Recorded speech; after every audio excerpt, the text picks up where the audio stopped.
Hello mga ka-alright, kumusta na kayo? Welcome back sa aking bagong vlog na kung saan eto na po yung aking last day dito sa Teleperformance Philippines. Kaya ngayon po ay magpa-file na po ako ng resignation. Ito po. So dahil may bago tayong magandang opportunity at sa mga hindi nasang pangyayari, kailangan na po nating magbigay ng resignation dito kay Teleperformance. Masasabi ko naman na napakaganda ng company nito as a BPO company. Pero sa mga hindi nasang pangyayari at may magandang opportunity, kailangan ko na po magbigay ng resignation. Ito na po. Kaya ito na po yung aking last day dito sa Teleperformance. At mamimiss ko yung mga katrabaho ko rito at itong company ito at itong building na to. At mamimiss ko yung pag-inom ko ng coffee, yung free coffee dito. Sana sa bago ko lilipatan meron ding libreng coffee. May hot chocolate, mga ganun. Kaya mga ka-alright, samahan nyo ako sa aking bagong journey, sa aking bagong company na lilipatan. Kaya maraming salamat mga ka-alright.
Hello mga co-rides.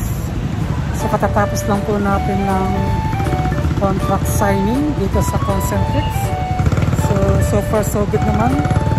So abangan niyo po, malapit na po ako mag-start sa Concentrix at malalaman natin kung maganda ba yung trabaho dito. So malalaman natin yan sa mga susunod na araw mga ka-alright.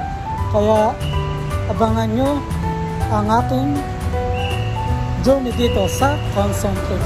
Maraming salamat mga ka-alright.